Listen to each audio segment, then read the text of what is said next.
I don't know if you came here because you like ground truth or if you came here to see me speak, but I'm going to read to you the purpose of this track. So, because I think what I'm going to share is very much like really aligned with ground truth. So it's a place where we come together to share ideas, ask questions, compare notes, and it's a place where we can talk about things rooted in scientific approaches to InfoSec.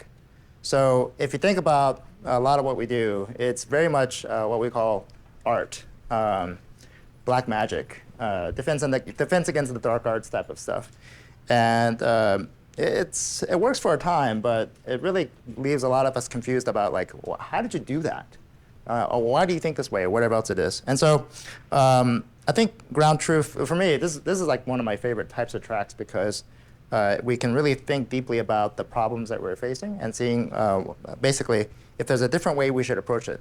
Are we doing the wrong thing, right? And more from a almost theoretical viewpoint, are we doing the right things or are we doing the wrong things? So what I'll share today is some of these mental models that will help us have ground truth on what we're dealing with, especially when it comes to AI. So anyway, that's not part of my talk, what I just shared. It's more just about what the nature of this track is. I'm going to probably stay for a couple of the talks myself, but I'll be here for the rest of the day, so if you want to find me afterwards, I'm happy to. In fact, again, it's a compare notes, so I'm happy to share my notes. We'll love to hear yours as well. All right, so with that, let me, what time is it? I'm going to kick off almost exactly at 10 o'clock.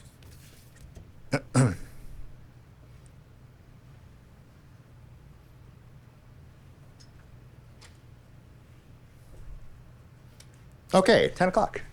All right. So hi, I'm Sounil Yu. I'm the CTO of a company called Gnostic. It's a company I founded that is tackling some of the problems that I've discovered. But really, what I'm wanting to share with you is the path that I took to discover some of these challenges that my company is trying to tackle. But it's not about my company. It's just more about the process for how we think about some of the challenges. And the way that I do it is through these mental models. And not just mental models, but also bringing mental models together. So I'll share with you several different mental models, but we'll walk through the sequence as we go to the slides. So some quick background about me. Again, I run a company called Gnostic. I used to be the chief scientist at Bank of America. Now, chief scientist, it's a highfalutin title, but if you think about what a scientist does, they run experiments. They try different things. They see what works, doesn't work, okay? And that's kind of my job. That was my job function. I experimented with a lot of things. I ran very operational functions like red team, hunt team, research and development, looking at different vendors. But at the end of the day, it was a really interesting job that allowed me to experiment and try, just explore. I've done a lot of other random stuff, but when it comes to AI, okay, I think I'm probably like a lot of y'all in that. Well, first of all, I think with ChatGPT, a lot of people suddenly became experts in AI, okay? And I just want to be very clear that I am not one of them, okay? I would love to get a $100 million salary and signing bonus from Zuck, but I'm not there, okay? I think there are people all the way on the far right here who will probably earn that kind of salary. But I'm kind of just past the peak of Mount Stupid, okay?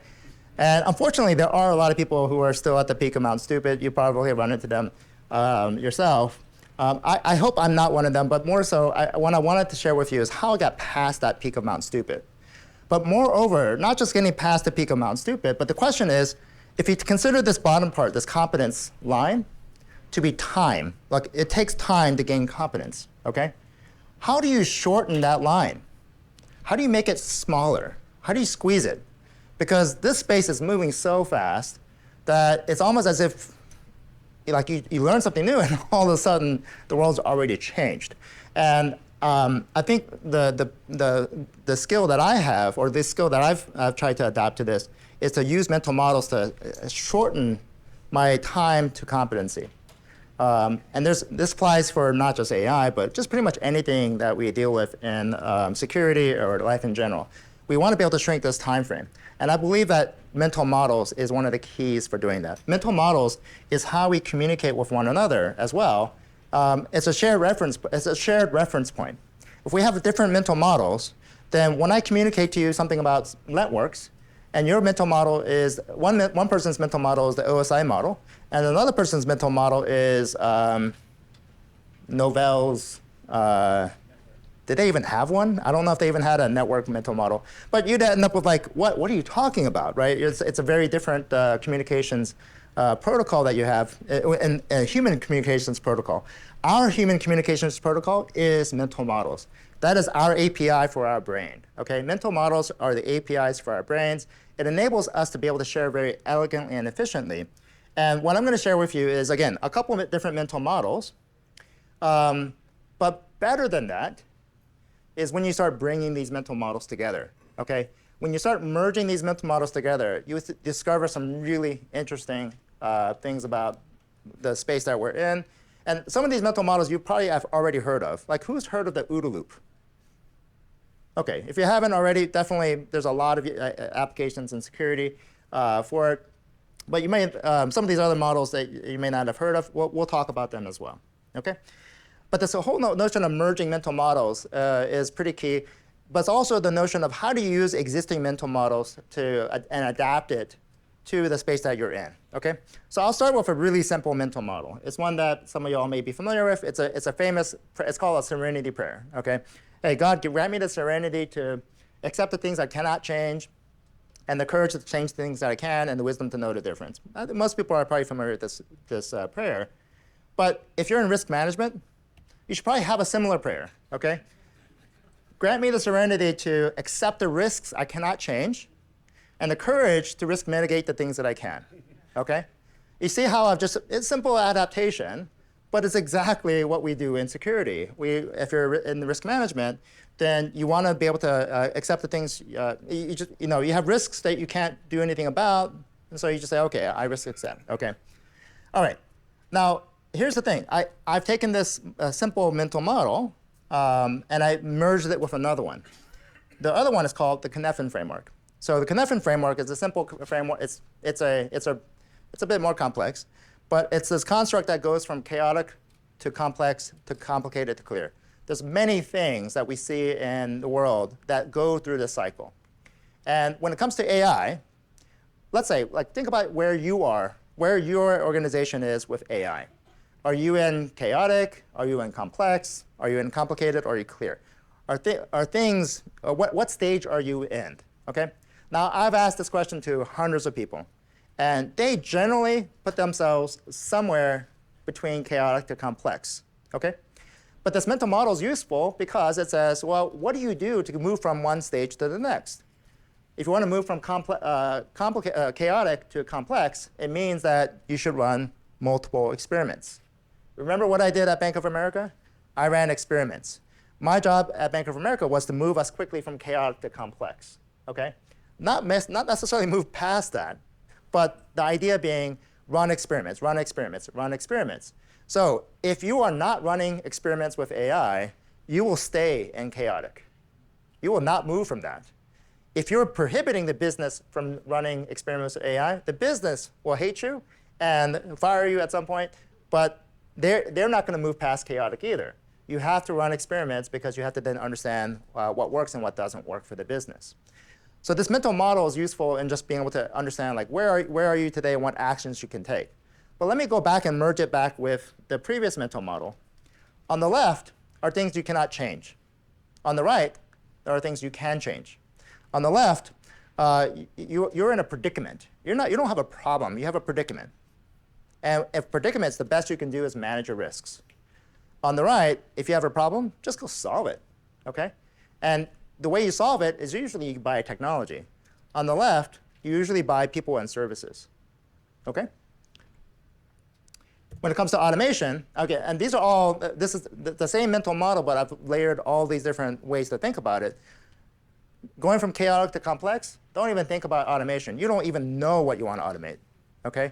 On the right, going from complicated to clear, you automate as much as you can. You automate too much, and you flip over to chaotic again, okay? Faster, better, cheaper. Pick faster, better, cheaper. Pick two, right? Sometimes pick one, right? You're in chaotic, pick zero. You're in clear, you get all three.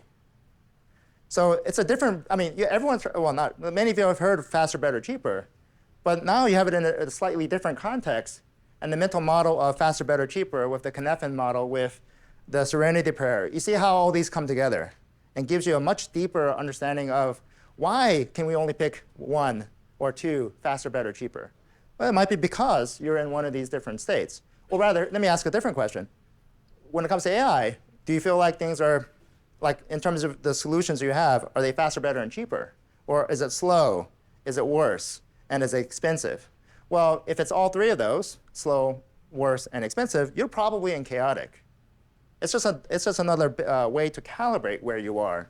And it's just another mental model that we use. Okay? Again, mental models are a way that we can quickly communicate. It's an API for our brain.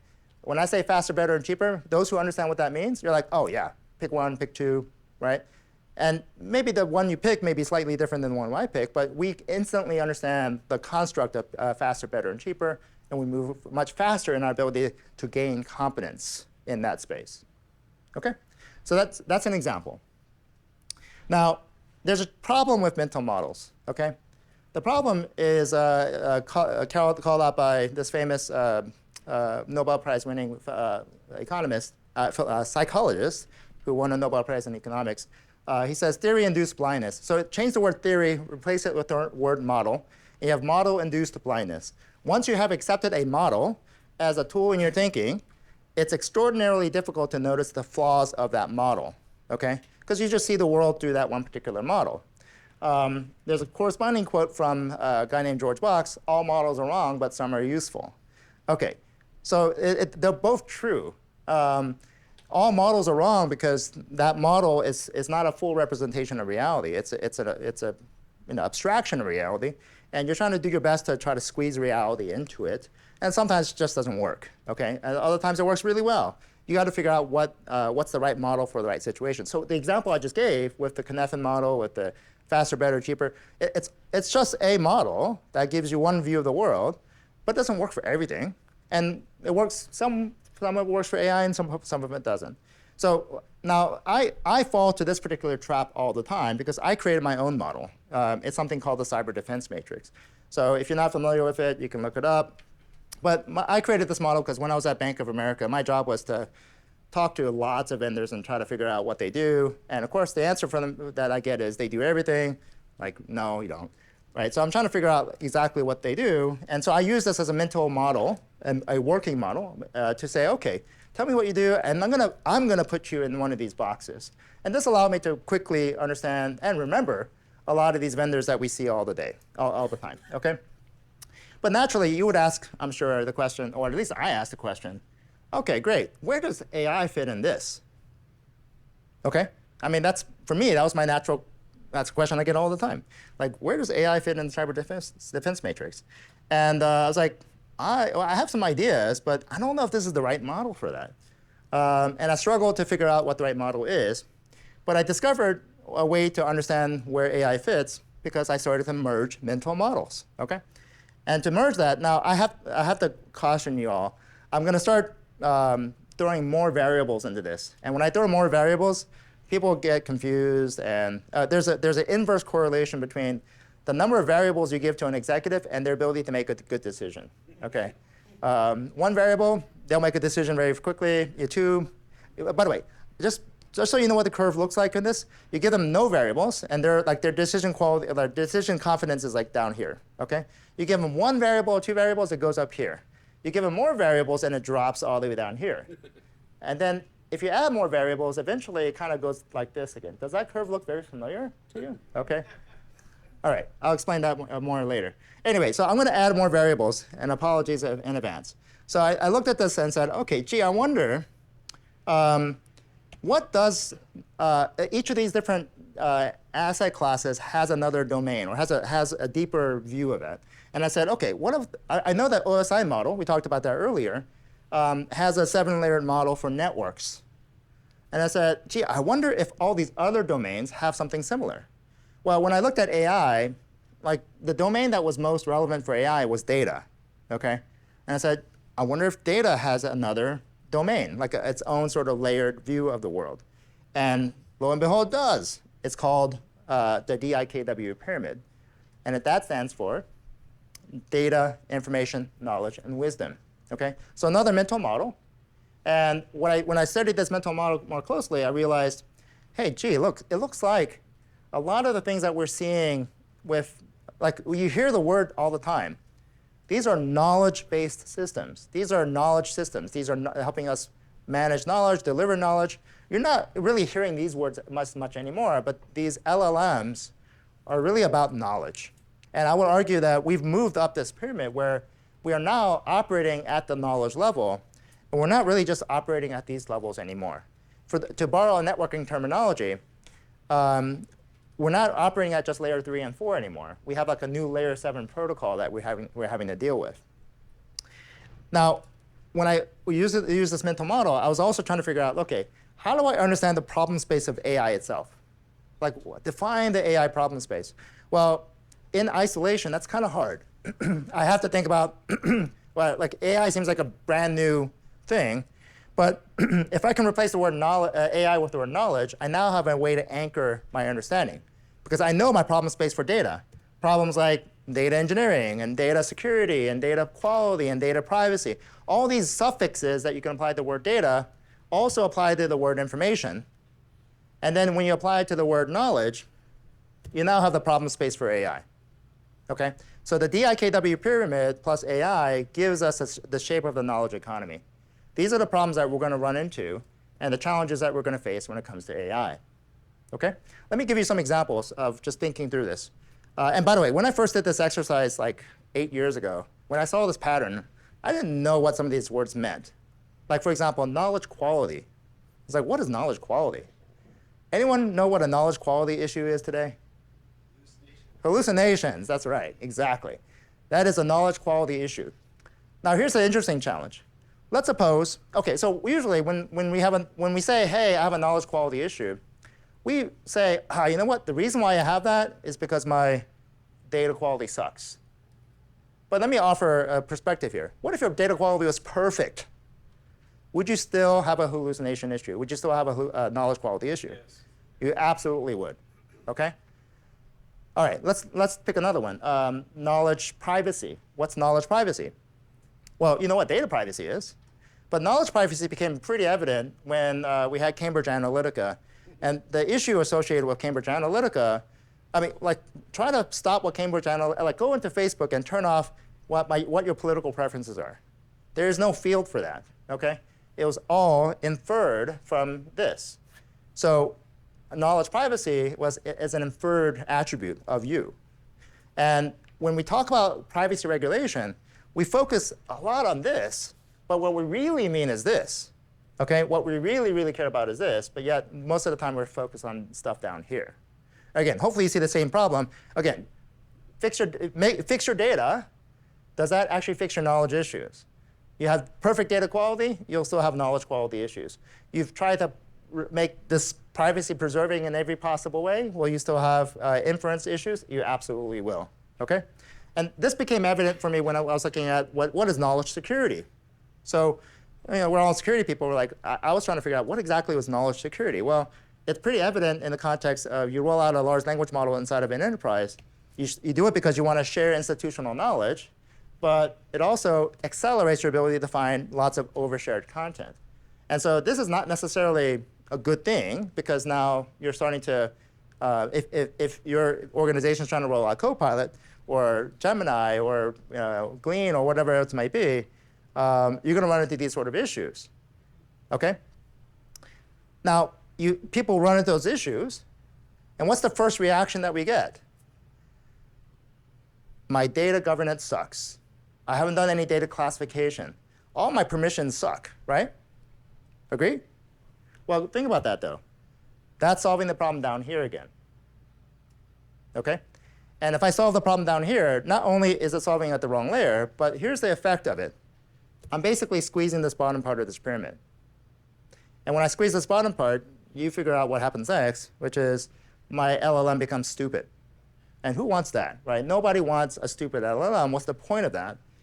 And ultimately, the perspective is, like I mentioned the layer 7 example, If you have a layer 7 protocol, you need a layer 7 control.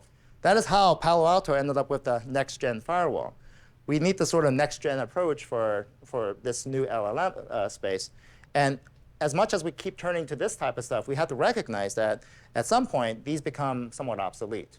And let me explain why on that front. Back in the day, when all you had were databases, you'd give people database-level access. People run SQL queries. Well, at some point, you're like, oh, you know what? Forget that. We'll write applications on top of the database, which meant that we can start removing people's database-level access down here. What we have now is people rather come in at this level. And at some point, when we can control it properly here, we can start removing accesses down here. OK? All the problems that we have here could be simplified. I don't know if it won't be eliminated, but at least it will be simplified. And that's the opportunity I think we have in the future to be able to leapfrog some of the challenges that we face today. And that's kind of what I'm trying to focus on. So anyway, again, the DIKW pyramid gives us a sense of like how AI fits into this overall construct. OK? Let me now do another mental model. And this is a mental model, again, I think I asked if people knew the OODA loop. So this is the OODA loop, but with a small modification. So instead of observe, I call it sensing. Instead of orient, I call it sense making. And in the construct of the OODA loop, it's not a loop here, sorry. But the basic construct of when I ask, well, first of all, let's think about where AI is in this construct. So you have sensing, which is where you have raw telemetry coming in. You have sense making, and this is really where AI fits. Okay, sense making and AI is really right here. We're starting to see some AI also help in the decision making, and then the acting is just the execution piece. I do want to make sure it's very clear. There's a separation between what we traditionally call what AI is starting to blend a lot. Okay, but I think just by having this sort of separation helps us understand how to think about this in a much more systematic way, but also understand what the risks are as well. And so to understand that, here's the exercise I went through. I said, OK, you take each of these 4 functions, and let's suppose I turn it over to a machine to do. Some of these I'll turn over to a machine. Others I'll reserve the right as a human. OK? And so if I have the machine, for example, do sensing, and I do the sense making and decision making, and then the machine does acting, well, that looks like essentially a case like automated patching. So automated patching is I have determined that Windows updates, or Windows, is a reliable sensor. I've also determined that I'm OK to follow a playbook that says patch only workstations. And as long as I've scoped my actions narrowly, as long as I have a reliable set of sensors, and maybe a big red stop button and a reverse gear, I'm willing to let a machine do this. OK? And another use case like this is threat intel blocking. But basically, this is a very reflexive action. You get a sense, you act. And the human is sort of in the loop in that they've already made the determination of what to do with the sensing and what actions to take. Let's now let the machine do sense making. So now I'll let the machine do sense making. This is a classic SOAR use case, security orchestration and automated response. The machine does sensing, the machine does sense making. I have determined the playbooks, and then machine acts. In this particular second case, I'm still letting the machine do sensing and acting. Therefore, the controls for sensing and acting still apply. Okay, they still apply. But because I'm doing sense making, I now need to have additional controls for sense making. In other words, I'm turning over the sense making activity to a machine. It can go south, so I need to make sure I have proper controls around the sense making. OK, follow so far? You figure out what the last step is, right? Which is you now let the machine do all of these. And this is squarely where we have agentic AI. So agentic AI is basically a situation where you're going all the way through sensing, sense-making, decision-making, and acting. Now, the additive piece, of course, here is the decision-making. Okay? The additive piece between case number 1 and case number 2, which we're already well familiar with. The only thing that's really different with agentic AI, I mean, I'm generalizing a bit, but the biggest difference is now we've turned over autonomous decision-making to a machine. What could possibly go wrong? Okay? That's what WCPGW stands for. What could possibly go wrong? So again, the controls for the last case I still have the control. I still want to apply controls for sensing and acting, the same set of controls. I still want the controls for sense making, but because now I have decision making, turning over decision making to a machine, I need controls around decision making itself. Okay? And I give a couple of different mental models. One mental model I use is interns. Imagine you hired 100 interns, you let them loose, see what happens. Okay? And what I find, I've actually hired hundreds of interns over a summer before. They all work for me. It was the best way to build a really startup team because I get to pick, I get first pick of the best interns. But who are the best interns? They're the ones who can navigate the intricacies of your business and find a new business process or new way of doing things that actually work. Okay? 95% of the other interns, they're going to fail. They're going to suck. They're going to stumble over them. They're going to create all these security issues. There's all these things that these other 90 interns are going to do. Okay? That's a great mental model for agentic AI. You're going to unleash all these agents to do things, and a lot of them are going to suck. They're going to be like, it ran into this issue, this broke, this whatever.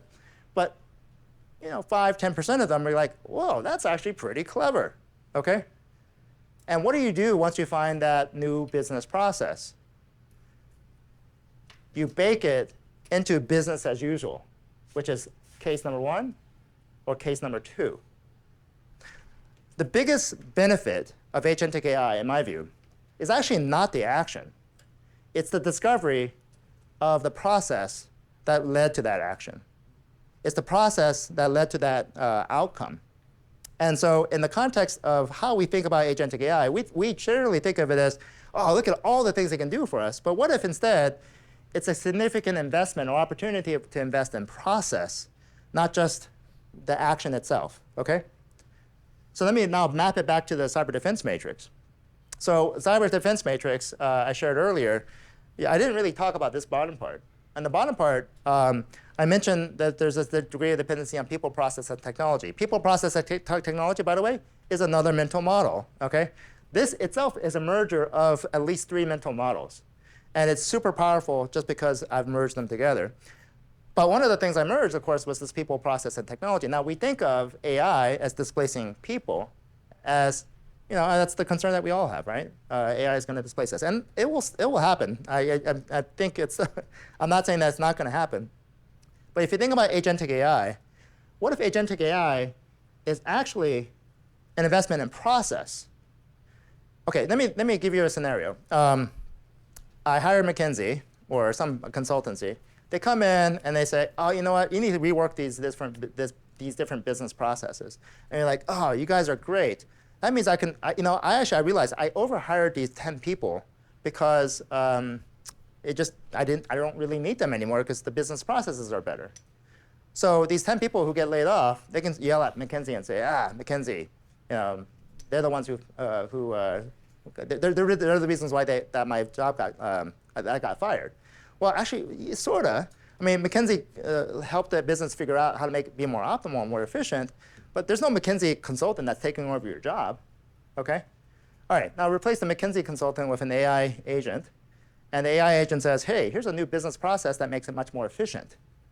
And you let go of 10 people. All of us are going to blame AI for that.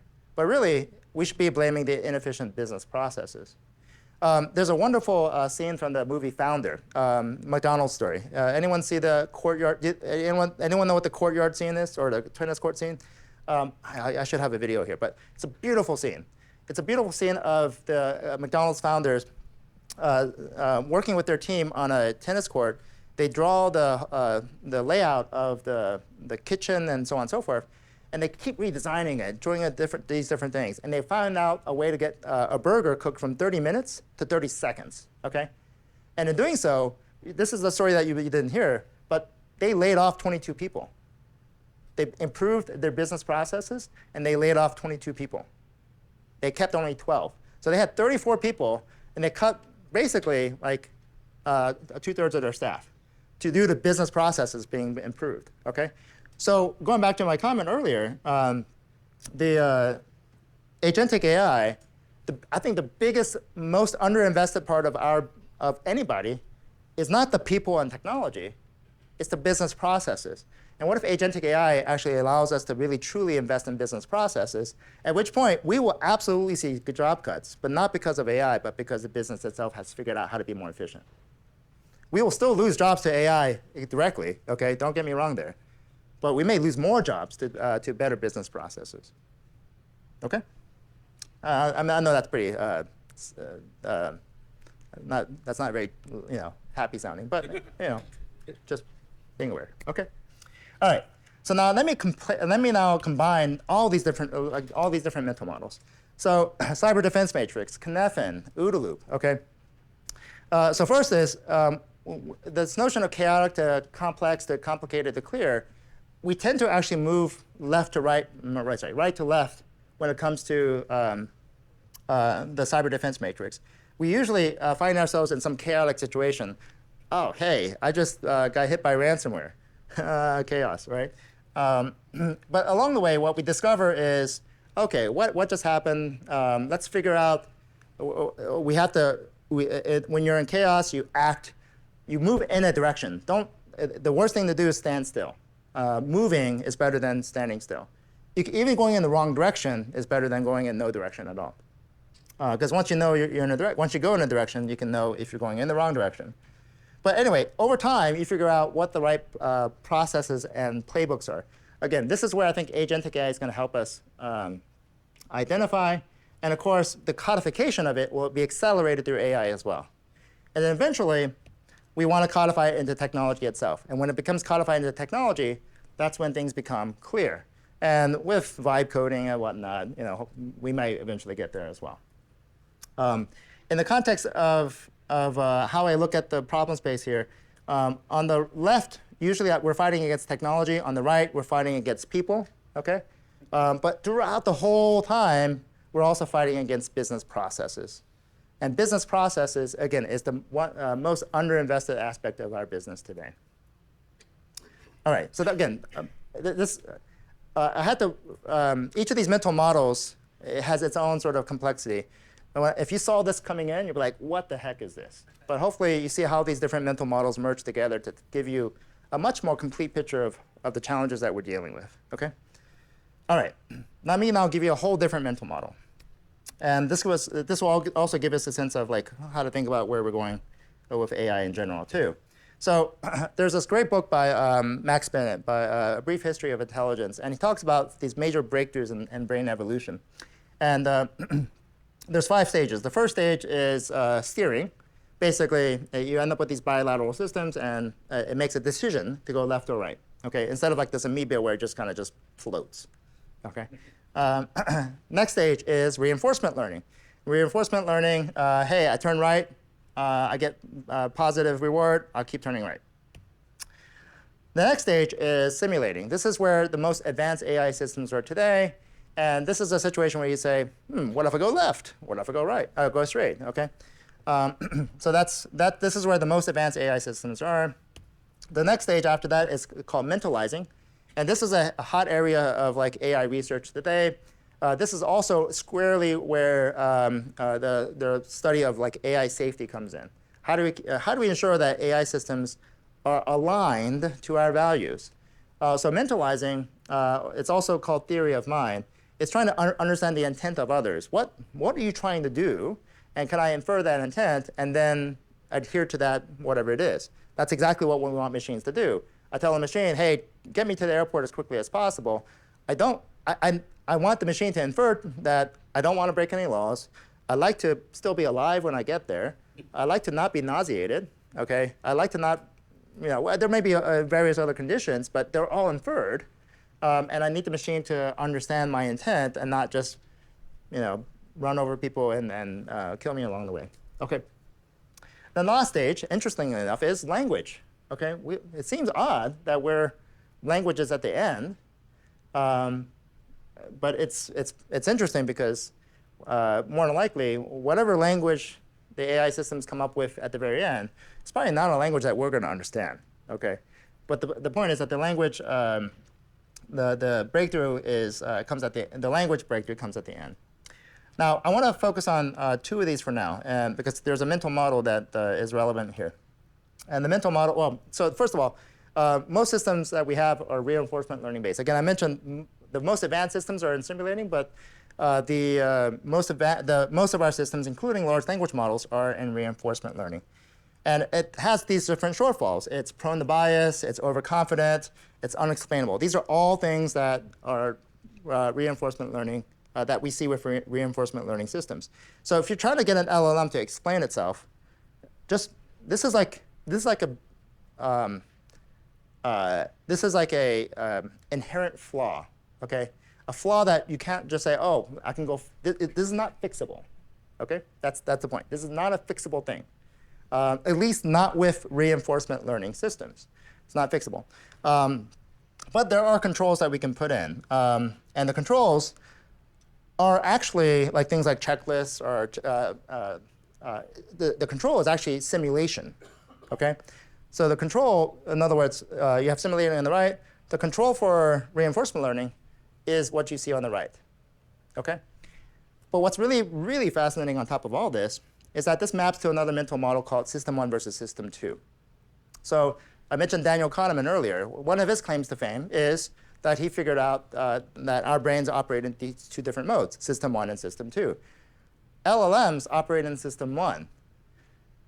And by the way, we as people think that we're rational people. We make rational decisions. That's System 2. Except that we don't, actually. Most of the times we operate in System 1. We make all these irrational decisions. And we believe that we are System 2 thinkers. And we believe that all you jokers are System 1 thinkers, okay? Like, that's why you're all irrational. I'm the only rational person here. We think of that, across everyone, okay? But that's the problem that we have with LLMs. We have a whole bunch of System 1 things, and we're saying, okay, hey, System 1 LLM, explain yourself. Like, hey, the only thing I did was generate random tokens that are based on a probability sequence, not anything else. There's no explanation outside of that.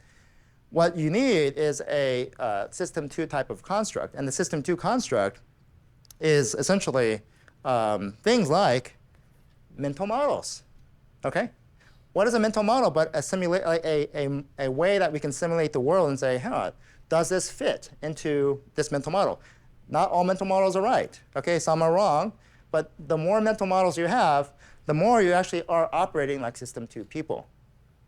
So I think mental model, again, the whole, if there's one thing that you get out of this whole talk, mental models are amazing to be System 2 thinkers. Mental models are amazing to have these systems operate in a way that helps you really understand what's right and what's wrong, okay? All right, now, so what's interesting, so I mentioned System 2 is control for System 1. System 1 is actually a control for System 0. What's System 0? Going back to this again, that's a control for System 0, okay? This is System 0. This is System 1. By the way, the System 0 doesn't exist. I'm just using that term. This is System 1, System 2. This is System 0. So mentalizing is System 3, okay? Which is the challenge that we have when it comes to how do we control AI systems. At this point, we're here, or most advanced systems are in simulating. And the challenge we have is how do we align these systems to our interests? And the answer is, well, we have to figure out what System 3 is. But we already know what System 3 is, OK? Well, what is System 3?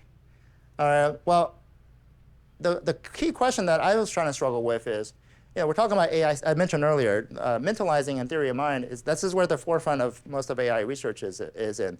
And it's also where we're trying to think about, the reason why we're trying to think about this is trying to define what's safe, right? But whose definition are you operating on? Are you operating on China's definition? Are you operating under Trump's definition? Are you operating under, Zuckerberg's definition? Whose definition of safe are we talking about? Musk, anyone, right? So I think the challenge is, this is something that we see not just with AI systems. This is something that we see in life in general within the United States and other countries.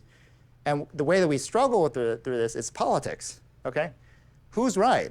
Is the right side or left side, or red, blue? Who's right here? And unfortunately, we don't really have a clear definition of right when it comes to these political discussions. And so the founders of the country said, hey, you know what? We know that people are fallible. People are going to disagree about what the right thing to do is. And we need a control for that. Okay? And the control that we created is called the Constitution. The control for politics is the Constitution. And the Constitution has 3 branches of government that, in theory, are supposed to be, equal and separate and well-balanced, in theory.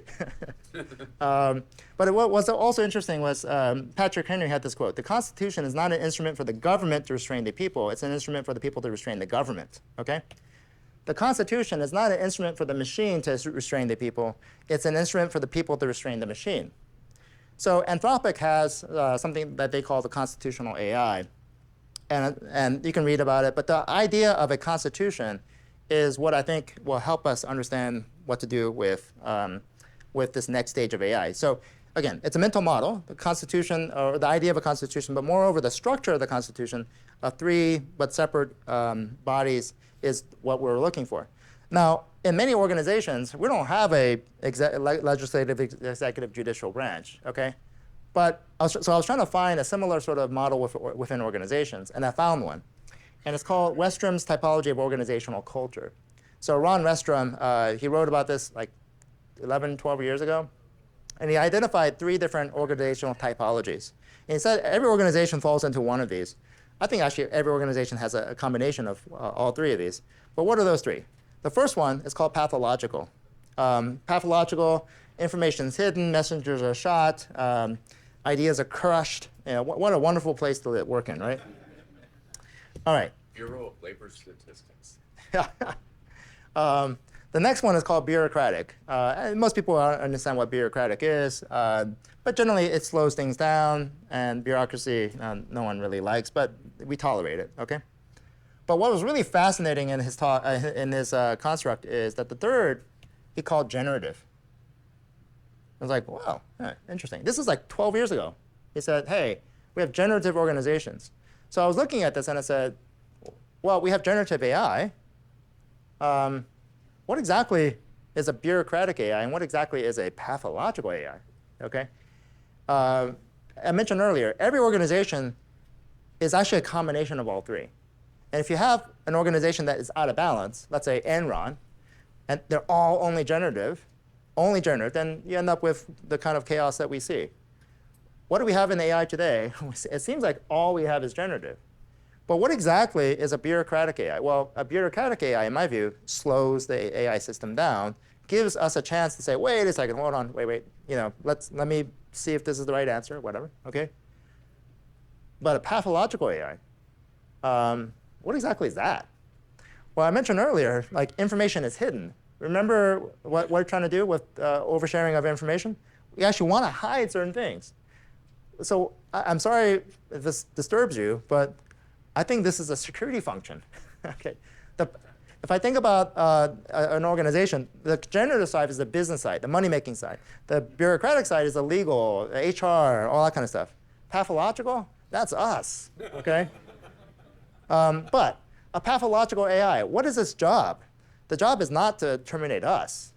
Its job is to terminate the generative AI, okay? It's to pull the kill switch for the generative AI.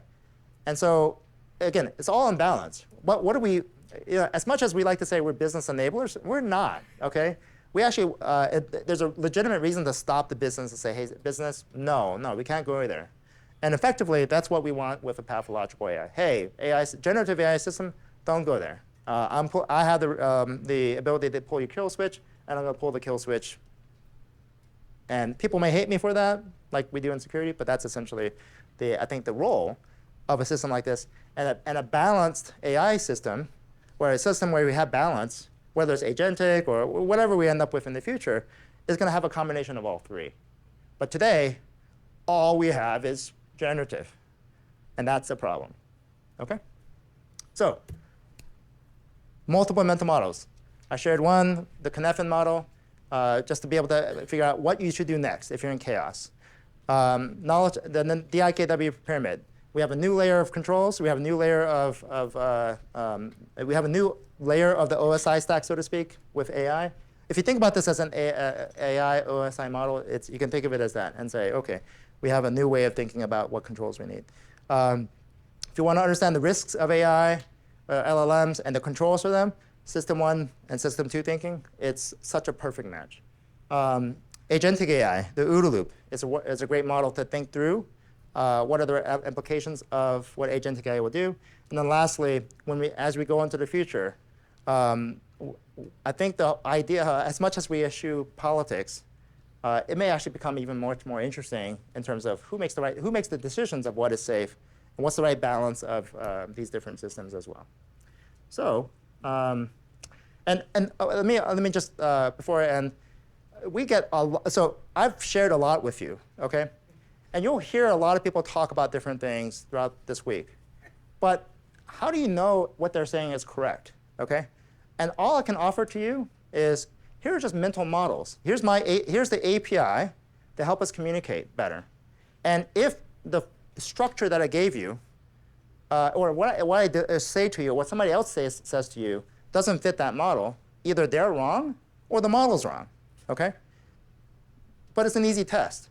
You'll hear, for example, I don't know, like the problem that around the oversharing of content. People will say, go fix your data. And right there, you're like, wait a second. That doesn't fit the mental model that we just talked about. So you now have a way to sift through all this knowledge, all this data, all this information that you're getting. And now you have a way to decipher what is actually true wisdom. So remember, the top of the pyramid is wisdom, okay? Grant me the wisdom to know the difference. And mental models, I think, is the key that unlocks that wisdom for us. So with that, thank you very much.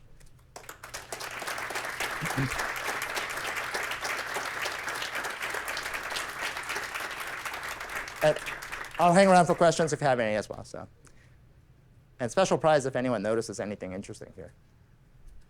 So, all right.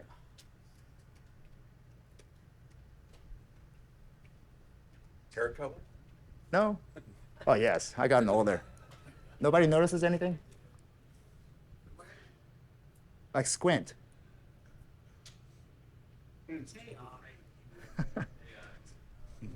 All right. Nice. All right. Okay. So I know it's like you expect it to be way out there and it's right here. In the cyber defense matrix, you talked about kind of moving from the chaotic to the clear, and that kind of AI will ultimately, we want to get it to that system 3 of wanting to mentalize and understand what we want, but do we need more to go from mentalizing and knowing what we want to choosing to doing what we want and then actually doing, right? Because in psychology, people have to know the right thing to do, then they have to choose it, then they have to actually do it. Is it enough to get the model to mentalize? Okay, so everything that you said can be done right here. Knowing what to do, choosing it. Mentalizing is the point at which we start judging other people. Mentalizing is at the point we say, no, you're actually wrong. Before then, there was no sense of wrongness in the sense of, like, from a moral standpoint. Before then, it was, it just works, right? Whatever it is. But as soon as you hit mentalizing, it's like, that's shameful. So the question of what is safe, what is right, what's okay, if you start putting human judgment against it, meaning that what the machine did is not right in the sense of wrong from a moral standpoint. The trolley problem of, hey, should I run over 3 people or pull a switch that runs over 1 person? It's the same sort of rightness, wrongness type of question that's being posed there. But so there's getting the model to know, and this is like, you were here for Matt's talk yesterday, right? There's getting the model to know what's right, wrong, that something is a lie. But is that enough to get it to not lie, or does it also have to want to not lie? Whether you want it to lie or not, a system one reinforcement learning system doesn't care, right? But how do we know a LLM is lying to us? We have a mental model that says, hey, in fact, what you should instruct the LLM to do is to fit things within a certain model. Hey, write write a 5-paragraph essay for me. Well, it generates a 4-paragraph essay or a 6-paragraph essay. I don't really care about reading the rest. You know that it's wrong, whatever it is. The whole chain of thought, the idea behind chain of thought is it's giving you the structure, the mental model, but the structure itself, you should question and say, is this the right mental model itself? But once you have the structure, you can then validate whether the response that comes back fits within that structure. I know the next talk is at 11, right? Okay, so we do have time, right? 4 more questions. Cool. And again, this is ground truth, right? So I hope this fits the narrative of what ground truth is all about. Where you had the things on system 1, system 2, a couple slides ahead. Yeah. The control for system 1 was system 2. Where Yeah. does that sit? I mean, obviously, system 1 system doesn't have that kind of process. So do you have an? Yeah. So actually, okay. So let me see if I can actually describe it from our brains. So our brain, our system 2 brain, prefrontal cortex versus our amygdala. Okay. So like physically, where it sits, it's in front of, layering on top of the amygdala. Okay. Yes, and so if you think about where these LLMs are going, it's the reasoning function is really actually operating on top of the LLM itself. Okay. Yeah, yeah. It's the science of like where the brain, like brain science is amazing because it tells you so much about how these LLMs work. But that's essentially the same construct that's happening. But if you don't have that layer, you can create your own layer, right? When you ask it to say, do a chain of thought, or when you ask it to fit within a certain model, you're essentially creating you're creating your own layer on top of it. So a couple years ago, I had the honor of attending one of your training classes on your matrix, and I've taken it back not only to my organization, but to my own community. We've added a bunch of extensions onto that because I love how it makes a very clear one-pager that you can have a conversation with anybody in the organization. But if you add on to that, like mappings to whatever your framework is, mappings to what norms are in play, mappings into what type of evidence, you get a really great, strong view of what you're doing. And the biggest thing that I've seen in my own and my peers when we're dealing with AI, a lot of the less than desirable outcomes we're getting is because we don't have the intimacy or IC into what our processes, our procedures, our data, and what our failed, what should I say, assumptions are.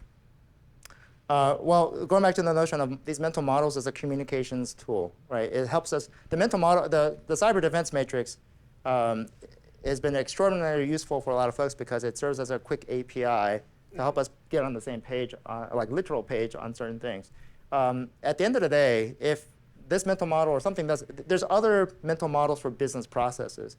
I don't know I'm not a business process person, but we should probably figure out what those are. And as we discover them, like this whole, what I hope you saw was not just a single mental model, but bringing these mental models together and how powerful they are once you bring them together. They're powerful on their own, but they're even more powerful when you start bringing them together and you start discovering some amazing things. I think there's a huge, huge opportunity here with agentic AI, but I'm not a process person, so I have no clue what the mental models are for this. And so, like, we'll explore. And if there are people here who can think through that and come up with new ways to describe that, then we've created a new API for our brain, and hey, we're all good for it.